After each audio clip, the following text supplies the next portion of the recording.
So instead of our Pledge of Allegiance, I'd like to just everybody take just a 15-second pause for either a moment of silence or a prayer to your higher authority or whatever you want to meditate to or whatever.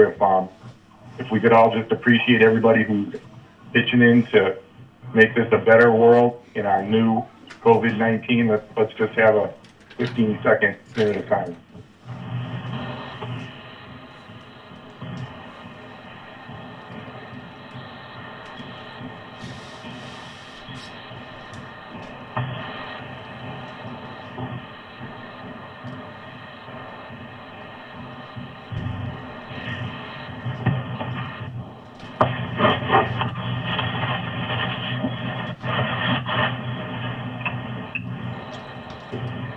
Okay.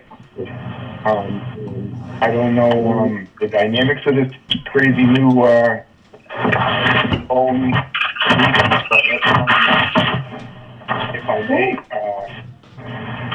let's start with the superintendent's report, if you like that, Frank.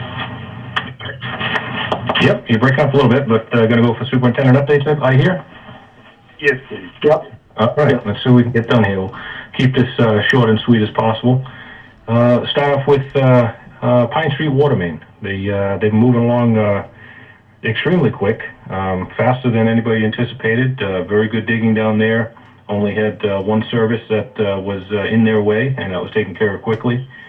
They are actually ready to have a couple sections of the new water main filled and flushed, which we are not ready for. We started the process at the beginning of the week of starting to flush from the treatment facility through the cross-country line over to South Wash with the intentions of bringing fresh treated water through that cross-country line down South Wash, Hill, Crane to Pine. For multiple different reasons, we had to slow our process down, one of which wasn't having well force, so we were limited with flow. And just by changing the valve and the regular sequence of the water, it created some dirty water throughout different sections of town, which we also had to address at the same time, which limited our flushing in our designated area. Things have quieted down back to a normal calm, if anything is at this time, and we will be getting back to that flushing as quickly as possible. The hiccup that we had today with Mother Nature throwing us a curve and the treatment plant definitely put us behind a little bit, but we'll still move forward once we have everything up to full operation with both SCADA systems and all three wells. That'll jump us over to another issue that we had, which we all believe is unrelated to the flushing in that area of town because the different streets were actually isolated from themselves. Was a service leak that Luke knows all too well down on Margaret Drive. What we believe happened there is there was, with the service leak, an increase in normal flow for that area. We had no choice when our technician responded to actually turn off the leak, which was actually flushing the area at the time. And, we went from the service leak having a flow rate on top of everybody being home with that normal flow rate. We had no choice but to open up a few fire hydrants, which obviously made things worse before they got better. Upset a few people that didn't understand exactly what was going on and why we have to flush the way we do using hydrants and how it affects their residents when we flush a fire hydrant. That area has been taken care of. It is a challenging area that the Fordham development is actually a dead end. So once you get any type of disruption in there, you have multiple hydrants to take care of, and it is a heavily populated area. We'll go from that. The keyboard coward, Kevin, still didn't reveal his address, but I did some digging, and I believe him to be a resident of that, 120 houses. There are quite a few. There's definitely over 100. I don't know the exact number without doing some digging myself. It has always been a challenging area when we do flush. Once you get in there, typically, you go and you do every hydrant as possible as you can. Not every hydrant can be done easily because of the locations on front lawns and next to driveways, but you do everything, reasonably possible to flush as many as you can. And for the most part, some of the houses have some long driveways that have longer services than other areas of town. So some people will call once you've already been through the area, and usually we can, if they leave a phone number, we'll get back to them and explain to them, please run your cold water faucet, nothing with an aerator. It's basically the same spiel that we give to everybody. If it doesn't clear, we will respond and make sure that there wasn't a slug that was in that subdivision or development that wasn't missed. As far as I know right now. I think you got it. From what I've heard from the homeowner that I'm working on, the water service was severely impacted, and water was blowing from under and out beneath the driveway itself. It didn't really fill the driveway. It just really was running some water. So we can all imagine as that turned up the volume of that water leaving, it brought all the silt from anywhere path of least resistance through the town and into the subdivision. Exactly. Yep. The thing that happens, unfortunately, when we go out and we do our flushing, we control the area that the water is directed to, and we obviously do a higher velocity flush. The problem that happens with a service leak or, unfortunately, a water main leak or break, you don't have control over it. You don't have isolation valves cutting off different areas that the source will be coming from, and you control the time that it happens, where this service leak could have broken in the middle of the night when you don't typically have heavy flow, and now it's created a disturbance before anybody's even realized it happened. Luckily we don't deal with them on a regular basis. Our system is not antiquated to the point where we deal with these like we did 10 years ago. But everything happens, everything fails. It's man-made. It doesn't last forever. Yeah, and contrary to, again, the keyboard coward's opinion, there's no way to have a crystal ball and detect that. For myself, Frank, I will apologize for the idiots that you have to put up with, because you are very, very responsible and extremely experienced, and it really grates at me in ways I can't even express. These people just don't understand what you deal with on a day-to-day basis. And I have to say thanks for all your effort and your leadership and your continuing support in the face of all these ungrateful wretches that you have to serve. All right, I really appreciate that. Unfortunately, I agree with that too, Luke. I think there's something to be said how you've been handling things all along, and I appreciate that, being in the business for so long, and you're an inspiration. I need a hug. We'll take a COVID-19 hug. We'll take a 30-day hug. There you go. I'll give you a rain check on that one, Stevie. I'll give you a hug, do me a cookie. You just solidify our decision on having you in that position. It's just it's refreshing to see, and you make our job easier. Well, I thank you both. I try and continue to fight for what's right and try and explain reasons why things happen to the best of my ability and make it simple for others to understand, which can be challenging at some times. Not everybody can understand why the water gets dirty before it gets better. That's one of the biggest things I try and explain to people. And if they had enough time to sit out there and watch us when we actually do our flushing, you could see it firsthand exactly what happens. And that's the reason why we do the high flows and we scour the pipes. That's the only way to remove the heavy sediment that's been in the pipes for many, many years. And it's unfortunate that we don't have a crystal ball to say exactly what's going to happen and where it's going to go. We have many people here with knowledge of the system, and we can make our best guess, but it's not always the same. There's many different things, as many of you guys know, that have different impacts on what happens in the system that you can't see when it's on the ground. Let's see. All right, we'll jump over to some good news. I don't have any actual dates on any of these things as far as the dirty water, the Pine Street startup project, but this was something this order of updates I've come up with while I was sitting in my vehicle. Well 4, we had the approval, I believe it was late last week, our DEP approval to operate letter that we did actually get from Jim McLaughlin. And along with that, we also received our auto ops letter, which is to fully run the plant automated during any time of day, which we've been really pushing for. not because we want to speed up the process, but because we want to have the availability to have our treatment operators remain as distant as possible from the contractors who are still working in the facility. And without that letter, we weren't able to actually have anybody outside of the building while the plant was in operation. That was per DEP rules. So Jim has expedited both of those and got those to us. We are not using or exercising that letter, but we have the option there should we need to. Derek and the other two operators that we have there are very cautious and very conscious of their surroundings. They clean all the time. They follow the distancing protocol, to the best of their ability. And it was more of a fail-safe to have in place if there was going to be some type of conflict where they could not work physically in the same room. We wanted to have the options available to our operators. So I know Tara was instrumental in pushing that through with Jim, and I appreciate that as well, Tara. I think Tara went to sleep on us. No, I was on mute. You're more than welcome. Yeah, we've been working really hard with Mass DEP during this whole COVID situation. They've been doing their best with limited workforce and working from home too. So we're very appreciative DEP jumping right on that. Exactly.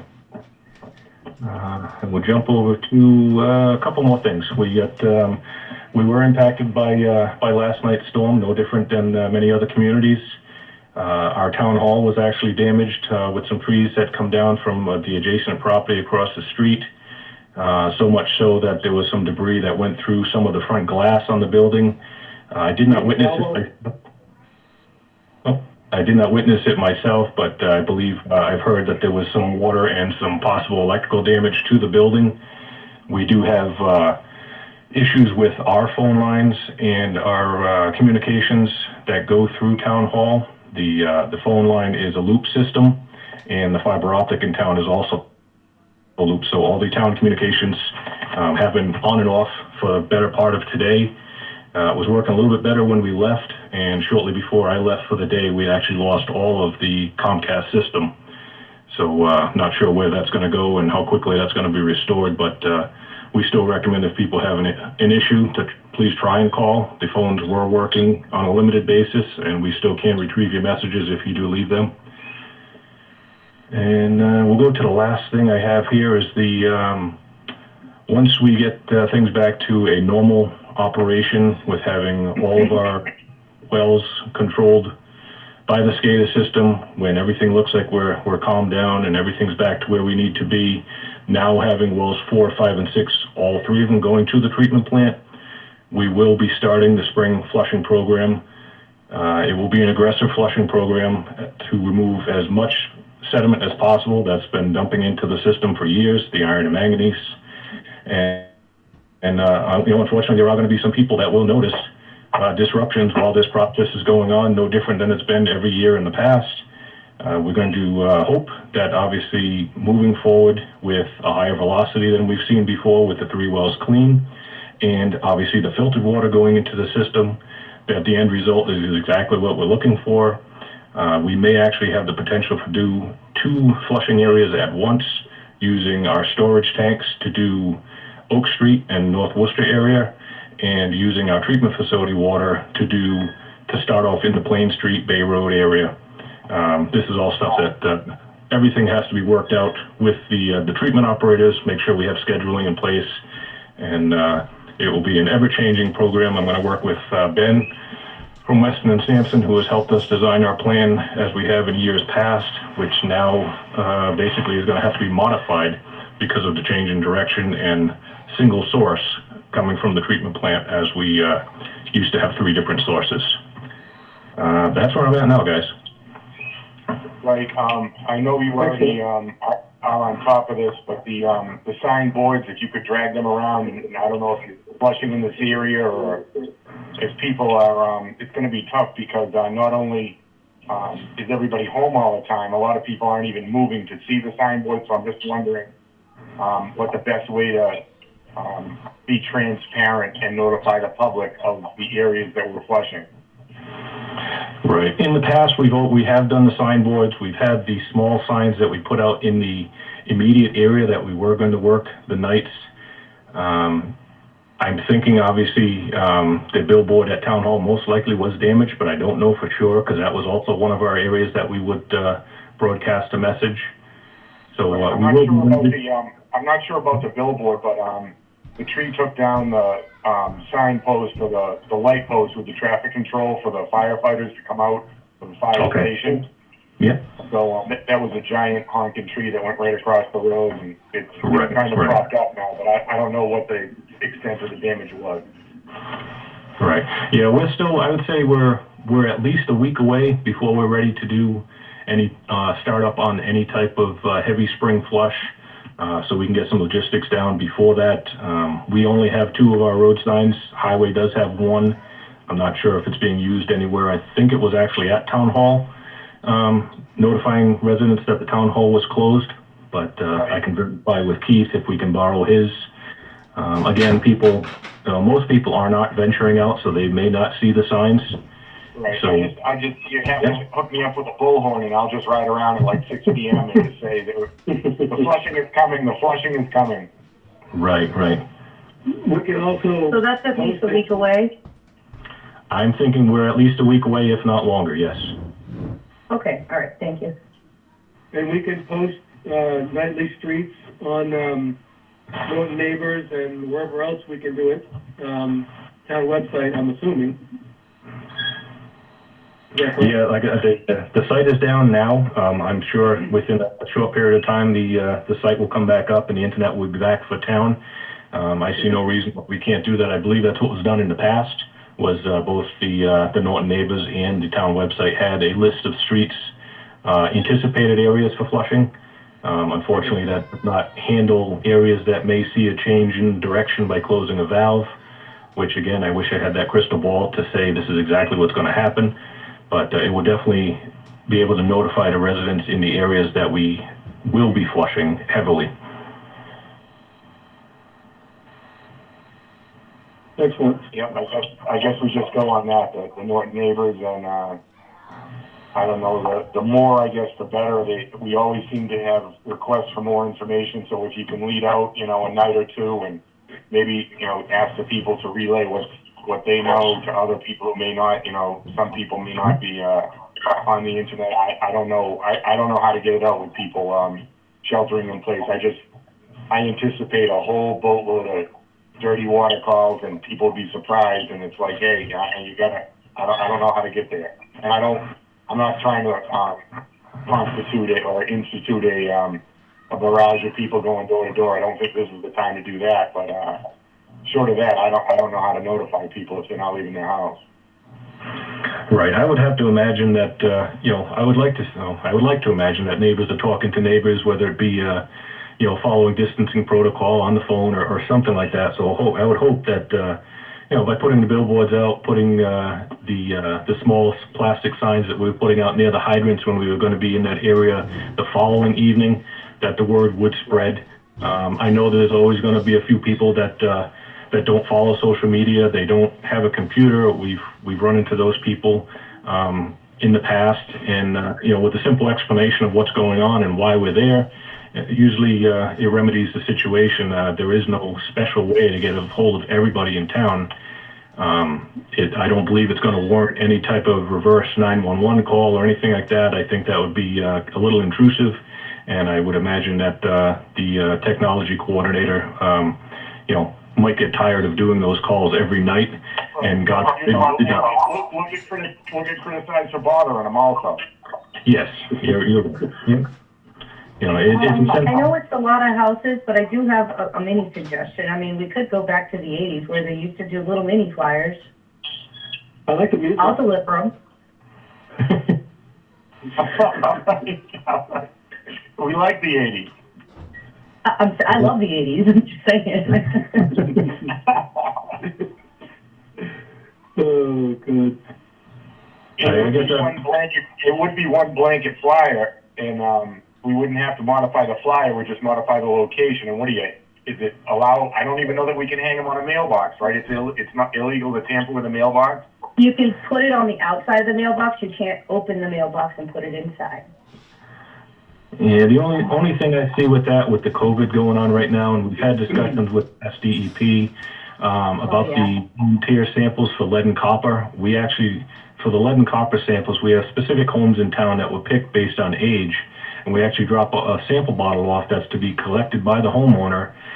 We leave it on their front doorstep or inside their screen door, as we have done for past practice, and now that's being frowned upon by a few people that I've spoken to already, where we're putting ourselves in jeopardy by going to 60 or 70 different residences each day trying to collect these bottles after dropping them off. And we're also, giving them a hard bottle. It's a plastic bottle in a plastic bag. The transmittance of the virus is still there. And, everybody, as they should be, is on edge about how they could or possibly could contract this virus, and I don't know if that would fall right under the same guidelines by touching somebody's mailbox. Yeah. I tried. I think, it's nice, Tara. I think it's a heck of an idea, but there isn't a simple solution. Smoke signals during the day, you don't know if people are going to be having lunch at that time. I don't know. I don't know what to do. I know the door-to-door thing is probably going to get a lot of criticism.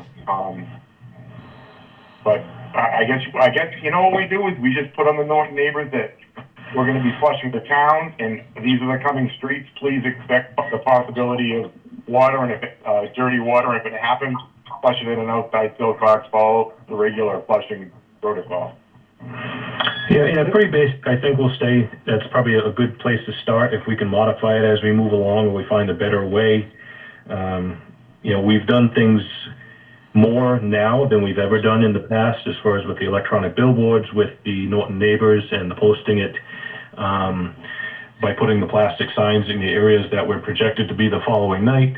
We're definitely making strides in the right direction, because there is no perfect solution. Right. No, the flushing will yield clean water, and that's what we really want. The process will be a little bit messy, but I believe the end result will be better than we've ever had. So the quicker we get there, the better. I can guarantee it. Oh, exactly. Right. Yeah. If there's major repercussions if we don't flush, and if we don't flush significantly, with elevated levels of residual for disinfection byproducts, there's a multitude of different things that we sample for that will rear its ugly head in a poor quality sample if we do not flush the system and flush it adequately. It's not an option to not flush multiple sequences in a row. No, right. This is the best time. You're right. We got to open it up. I know the barrage of calls and nonsense we're going to get. It's going to go exponential to the angry guy that hit you. Mm-hmm. You can only fight so many people at a time. Welcome to my world. I'm like, I can't even believe this guy. I'm sorry. I hate to dwell on it, but it's like, you don't even know what you're saying, and it's too much. And what they do is they drive those of us who give a shit to throw our hands up and say, I can't help the unhelpable. But what we all have to remember, and me more than, I guess I'm talking to myself again, is that the 99.9% of the people who are either okay with it or happy with it aren't going to call and complain. So we really only get the 0.01. That's I guess the vocal part. Yep. There's always a few that regardless of notification, they don't agree with the situation. They feel that it shouldn't happen, regardless of if you explain why it's happened and why it actually benefits the town. And that's always been a difficult thing to educate customers on. And that's one of the things when you do your training and stuff, that you ask a few of the teachers the same thing, and they really don't have a good way of educating somebody who's not in that specific job.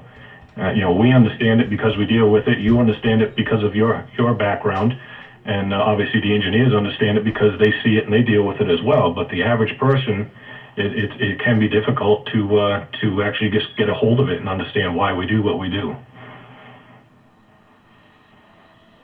Right, absolutely. Well, that's all I have for good news, bad news, and indifferent. I guess we can jump on down the line if you so choose. Yep, that sounds good. Tara, what are your special requests for this evening? Sure, thanks, Luke. So we have, what I had emailed over to everybody was a copy of the water treatment plant change order number 2, and also copies of pay estimate number 22 for the treatment plant. So basically, we're recommending execution of that change order. It's for work basically from last year, probably a little over a year old, through a few weeks ago. So it's basically encompassing about a year's worth of work that's been completed at the treatment plant, authorized, and we had that working session where we talked about these items. We negotiated on a lot of the pricing with the contractor, knocked them down a little bit on some of the items, obviously rejected a few of the other items that we didn't think were warranted. So we're comfortable with the numbers that we're at, and we highly recommend kind of moving forward with that and approving that. So I brought original copies down to Frank, so he's got the thick packets. There's probably about 150 pages of backup documentation per copy, but those are in his office for review. And we have pay estimate number 22 that basically includes work through March, and it's pretty much minimum, just kind of closing out some of the work that they were wrapping up in March, excuse me. And then really the big item on that list is the inclusion of change order number 2. So that's kind of what's in front of you guys for today. And we also had, Frank kind of talked a little bit about this, but well 4 activation was authorized by Mass DEP last week, and the automation was approved as well. So moving forward, we're really looking at this point. We've received a request of substantial completion from the fill-in. We're in agreement at this point as of April 3rd that they have substantially completed their work. So we're working on our list of items that just need to be wrapped up so we can issue a punch list along with our recommendation to you for substantial completion within the next week or so. And we're in agreement, as I said, with that. They have all 3 wells available to the town to pump into the treatment plant, and everything's been started up and tested. We're waiting for a few certifications from them and a few other closeout documentations. And then we do have a couple change orders that we've requested from them to do additional work to kind of spruce up the treatment plant a little bit more. So those will be upcoming in the next few weeks, but in the meantime, the treatment plant's going really well. I think the project is wrapping up nicely. We've got a few items on the punch list, but for the most part, we're substantially complete. So that's good news. Excellent. And then the other item on the list is and Frank kind of talked about this, so I won't go into detail, but our KJS, our contractor out on Pine Street, is definitely hauling pretty well out there. They've gotten about half of the pipeline in 3 weeks. So the next steps will be to pressure test and chlorinate, and then start hooking up services. So as Frank said, once flushing to that area starts to clear up, we'll be able to fill the new pipeline and pressure test, chlorinate, and then hopefully start transferring services over in the next week or 2. So that project's moving ahead really well. We've not hit any unforeseen conditions so far, so knock on wood, that will hopefully continue relatively well, and we'll be at Plain Street in another 3 weeks or so or less. We do have a pay estimate number 1 in front of you as well, so we're making recommendations for payment of that item as well. So if you have any questions, just let me know. But yeah, both projects are going really well the last month, even with the COVID situation. So That's excellent. You want to let's take them one at a time. So it is the change order number 2 is the bulk request from the fill-in tower. Is that number 2? yes, correct.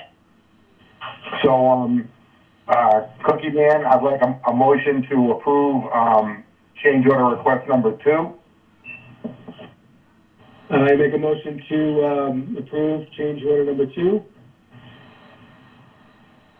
How does that sound? And if I could tag on to that, maybe Tara and I spoke earlier about authorizing Frank to sign physically said change order, so you and I don't have to go in. Is that something we can do?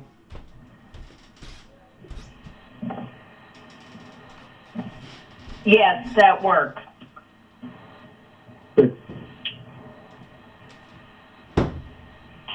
So we'll go ahead and hang that on the motion, and I'll second it, and then we'll vote for all in favor. Aye. Aye, motion passes. Change order number 2 is approved, and when Frank is okay with it, Frank can sign it. Yes, sir. And then as we go to I guess we're gonna I'm not gonna make a motion to accept the application for substantial completion. I'll make a motion. I'll make a request for a motion to allow Frank to sign it after he individually speaks with both Steve and myself for the substantial completion, so he can sign that when Frank and Tara believe that all boxes have been checked and that they're all on the substantial completion. So again, we don't have to jump in and sign that. Okay, good.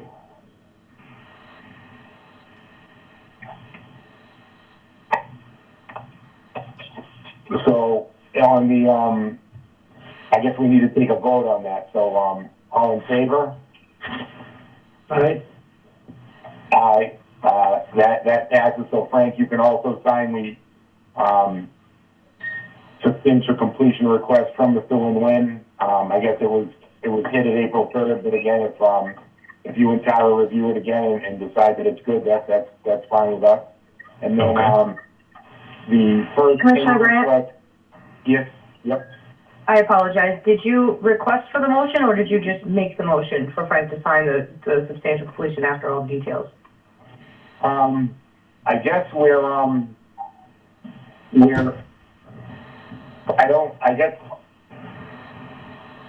I'm not sure. I was requesting that Frank, once you guys, Tara and Frank, decide that it's substantially complete, but I guess I'm talking myself through it.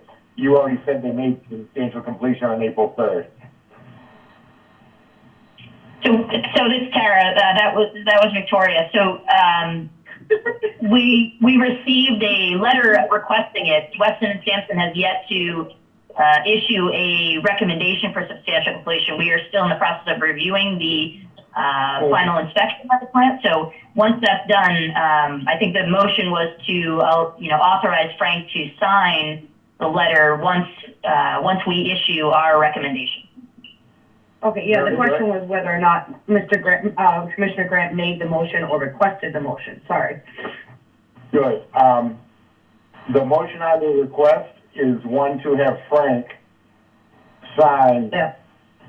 the substantial completion request once Tara and Frank decide that that has been hit and all appropriate accomplishments have been in fact completed. Okay. All right. So now we're gonna vote on allowing Frank to sign the motion of substantial completion document. All in favor? Sorry. Aye. Aye. I guess the ayes have it.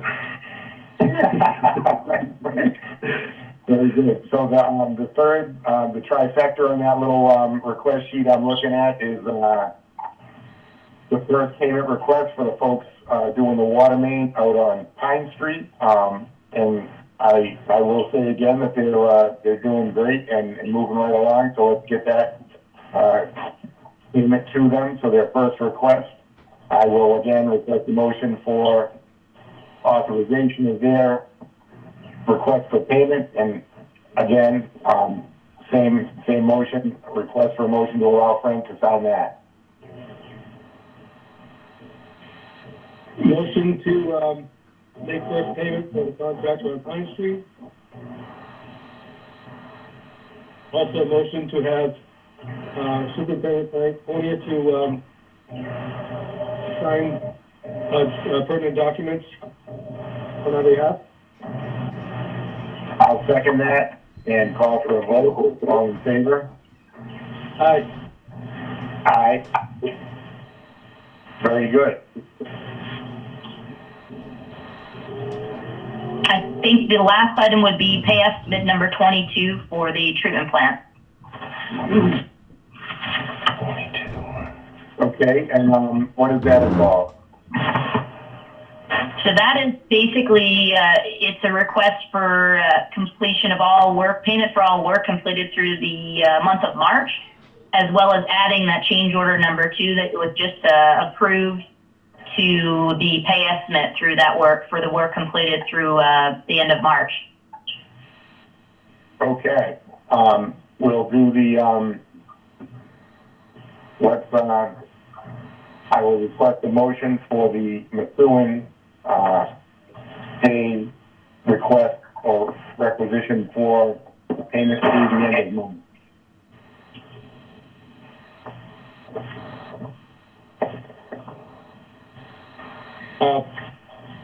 Motion to approve the request for payment to the end of, what would you say, March? March, right. The end of March? I'll second it. All in favor? Aye. Aye. And dare I ask if those guys got some transition pieces for the gutters into their underground drainage? So I haven't been out to the site. I would need to talk to Chris Grillo, our project manager. He went out to the site last Friday and he's putting together the punch list, but that will be on the list if it's not. Super. All right. Because you know I'm losing sleep over this. I don't go out there, so I don't want to bug the guys or be socially too close to anybody, and I can't stop from talking and going in, so I don't go there, but it's one of my pet things. What about Derek's valve, Tara? Has that valve been purchased, ordered, change ordered? So that change order is actually one of the works in progress. So the valve should be delivered by next week. And then once all parts are on site and Methuen has a game plan for when they will return to the site to do a shutdown, we'll start discussing with Derek and with Frank on timing of that shutdown. Very good. And I know we talked a little bit about the either the painting of that pressure treated wood or new support for the permanganate dispenser. What's the progress on that? So at this point, they are contracted right now under another change order to paint all of the exposed wood per the building inspector's request. They will be coming out there with their subcontractor once that's scheduled to paint the interior around the roof line and then also the fire hatches. And then as far as the platform itself, we've got an email into building and fire to see if we could possibly not paint that and then actually just replace it, knowing that it's going to take some time for delivery for a replacement, but to see if they would allow a replacement metal platform to be installed. The biggest concern is whether or not that can be a full occupancy can be issued prior to that. So we've got Methuen providing us with a quote to either paint it and or replace it with an aluminum metal platform in the near future. So I'm waiting for timing and estimate of quotes for that new aluminum structure. But other than that, we're also waiting for fire and building to just get back to us to let us know if they're going to hold up to occupancy. Right. No, I hear you. It must be. It's probably going to be somewhat difficult to get real quotes in a reasonable amount of time for anything that's out of the ordinary. I'm understanding that this is not that common. I know you've probably already thought about this, so let me just ask the rhetorical question. Does the chemical that is dispensed from that machine argue with aluminum? Does it like aluminum? I know aluminum sometimes doesn't get along with all the other stuff. Is that the metal you want? I like aluminum, but what do you think? So we do not have any concerns with the material. Very good. All right.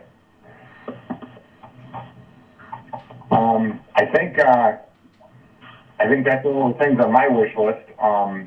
Anybody else? Frank, did we get any propane today for 5? There is no propane there. We actually have street power back, and they're working on the issue with the tank for that location. Oh, okay. All right. Yeah. Had we had looked at a longer duration of time being down, I had already spoken with Tara this morning about the possibility of pulling in a temporary generator and having their electrician wire that up. But we had some contacts with National Grid. They had assured us it would be back on at some point this afternoon, or mid this afternoon to evening, and they were right on track with that, so it worked out in our favor. Oh, the power's on already. Yes, sir. Yep. Oh, okay, great, excellent, sorry. We call it a power surge test run. How about that? There you go. I think this being the 14th of April, maybe our next meeting is the 28th of April, and if I think that's it. Maybe we look for Steve, your favorite motion. Motion to adjourn there, young people. I'll second that. All in favor, aye. Aye. And we're out. I think we did okay, all things considered. Thanks everybody for calling in. Sorry not to acknowledge you earlier, Victoria. I didn't hear you out in the shadows. Oh, no, that's fine. I just had a question for Tara. She was talking about the aluminum and all this, that, and the other about a building. Which location is that? That's at the treatment plant? Okay, treatment plant. All right. That's what I was thinking, but I was like, let me make sure, just because half of the phone call kind of got sketchy with the recording, so. Sure, no problem at all. All right. Yep, we have a pressure treated set of a deck, kind of an interior structure with a deck and some stairs that are holding a chemical feed, and the fire department wants that either coated with a more fire resistant coating, or our suggestion is to swap it out because we want a really durable, long lasting deck and set of stairs. So it's kind of a design build thing, but we're getting there. Okay, all right, cool. But that being said, I will wish everybody a good evening and say a very polite thank you and good night. I miss my white victory cookies, that's all I'm saying. We'll be back to the Cookie man. I want cookies. He's got cookies over there. I know he does. I'll take good. I know, right? He's sitting there going, I got 3 bags to myself. I'll be safe. better than cookies. That's all right. I get a French silk pie tonight with my steak and my shrimp. So haha. Very good. That's the anniversary. That's what that is. All right, you guys enjoy. Have a good one. Yeah, thank you. Good night. Take care, everybody. All right, be safe, take care.